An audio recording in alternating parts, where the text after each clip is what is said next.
안녕하세요. 임플란트 타이거입니다.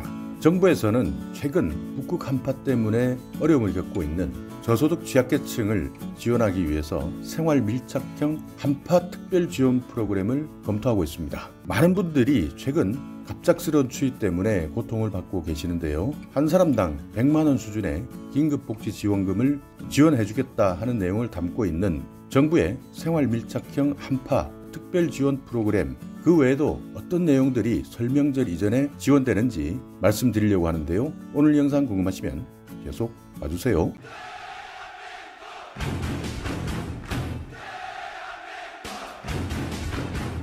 네, 많은 주거 취약계층들이 있습니다. 달동네에 살고 계시는 분들도 있고요. 옥탑방에 거주하시는 분들도 계십니다. 쪽방촌에 거주하시는 분들도 계시죠. 이런 추위, 한파에 노출된 취약계층에게 긴급복지지원금을 전달해주고 또 난방과 관련된 도시가스나 전기, 연탄 이런 연료비를 더 살 수 있도록 지원해주는 에너지 바우처에 추가 지원금을 더 지급해주는 방안도 논의 중에 있습니다. 급작스러운 북극 한파, 먼저 긴급복지지원금과 관련해서는요, 취약계층 한 사람당 100만 원 수준의 긴급복지지원금을 지급하겠다 하는 내용을 검토하고 있습니다. 물론 여기에서 취약계층을 어떤 기준으로 나눌 것이냐, 이 부분에 대한 논의도 쉽지는 않은데요. 한 사람당 100만 원 수준의 긴급복지지원금을 지급하다 보니 기준 까다롭고 어려울지도 모르겠습니다. 또 여기에다가 현재까지 지원하고 있었던 에너지 바우처 제도라는 것이 있는데요. 이 에너지 바우처 제도의 20%를 추가해서 지급해주는 방안도 설 민생안정대책에 포함하기 위해서 협의하고 있는 중이다, 이렇게 알려졌습니다. 지금까지는 과거 정부에서부터 에너지 복지 지원 제도를 마련해서 지원해주고 있지만 그럼에도 불구하고 사각지대에 계시는 분들이 여전히 많을 수밖에 없는데, 이런 분들이 이번 갑작스러운 한파에 노출되면서 인간으로서의 가장 기본적인 권리도 보장받지 못하는 현상이 발생하고 있습니다. 그렇기 때문에 에너지 소외계층, 이렇게 생활에 심각한 영향을 받고 있는 분들에 대한 지원 대책을 검토하고 있는 것이죠. 에너지 바우처는요, 기존 에너지 바우처에 20% 정도를 더하는데요. 1인 가구 같은 경우에는 17,600원을 추가해서 지원해주고 2인 가구는 24,800원, 3인 이상 가구는 26,800원을 더 얹어서 지급해주겠다 하는 내용을 검토하고 있습니다. 에너지 바우처 제도라는 것은요, 에너지 취약계층이 전기나 도시가스, 지역난방, 등유, LPG, 연탄 이런 에너지를 구매할 수 있도록 지원해주는 제도인데요. 에너지 지원 제도의 대상은 기초생활수급자 중에서 생계급여 또는 의료급여를 받고 계시는 가구 중 노인이나 영유아, 장애인을 포함한 가구에게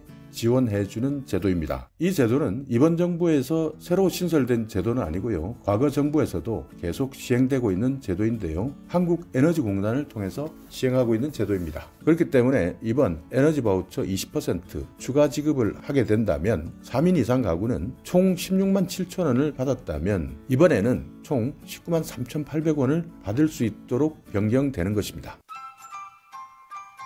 여기에다가 한파 쉼터 운영을 더욱더 확대하겠다 하고 있는데요. 기존에 한파 쉼터를 정부에서 운영하는 43,000곳에서 2,000곳을 더 늘려서요, 45,000곳으로 확대 운영하겠다, 이렇게 밝히고 있고요. 온정의 손길을 더욱더 확대하기 위해서 기부금에 대한 세액 공제율도 상향시킵니다. 1월에서 2월 중에 기부하셨던 분이라면 1,000만 원을 넘으셨다, 1,000만 원을 초과했다 하면 기존 세액 공제율이 30%였다면요. 이번 특별 대책으로 50%까지 상향해서 지원해주겠다는 내용도 담고 있고요. 사랑의 열매나 사회복지 공동모금회를 중심으로 해서 특별 캠페인도 전개하겠다. 또 공공기관을 중심으로 해서 취약계층을 대상으로 기부하고 후원하는 캠페인도 더욱더 확산시키겠다라는 내용을 담고 있습니다. 여기에다가 지난해 9월에서 11월까지 근로장려금, 자녀장려금을 기한 후에 신청하신 분들이 15만 가구가 있는데요. 이분들이 받을 1,147억 원의 장려금에 대해서도 원래 지급하는 기한을 앞당겨서 이번 설명절 이전에 조기 지급하기로 했습니다. 여기에 서민금융진흥원에서 실시하고 있는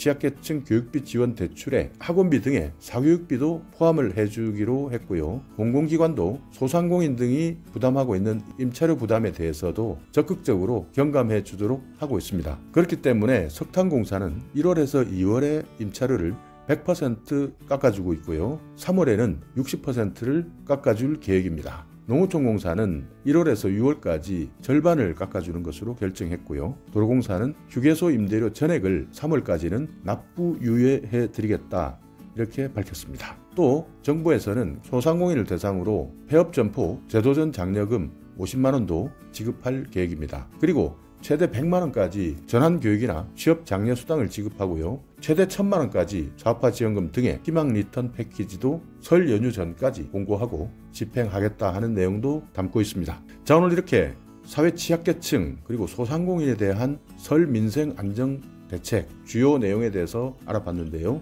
긴급복지지원금 취약계층 한 사람당 100만 원을 지급한다. 에너지 바우처 20%를 추가 지급하는데 1인 가구는 17,600원, 2인 가구는 24,800원, 3인 이상 가구에 대해서는 26,800원을 추가해서 지급해 주겠다 하는 내용을 담고 있고요. 한파 쉼터를 전국 43,000곳에서 45,000곳으로 확대 운영하겠다. 기부금 세액 공제율을 상향시켜서 1, 2월 중 기부금 1,000만 원을 넘는 분들은 세액 공제율을 30%에서 50%로 상향한다. 근로장려금, 자녀장려금을 신청한 분들에 대해서 15만 가구 기한 후 신청 1147억을 설명절 전에 빨리 지원해 주겠다. 그리고 공공기관에 임차료를 부담하고 있는 소상공인에 대해서도 임차료를 100% 경감하거나 유예해 주겠다는 내용도 있고요. 소상공인에 대한 희망 리턴 패키지, 폐업 점포 제도전 장려금 50만 원, 최대 100만 원의 전환교육, 취업 장려 수당, 여기에다가 최대 1000만 원의 재창업 사업화 지원금까지 지원해 주겠다 하는 내용을 담고 있습니다. 더욱더 자세한 내용 세부사항이 발표된다면 가장 빠르게 여러분께 다시 한번 설명해 드리도록 하겠습니다. 자, 오늘 영상 여러분께 조금이나마 유익한 정보가 있었다면요. 오늘도 구독 그리고 좋아요 부탁드리겠습니다.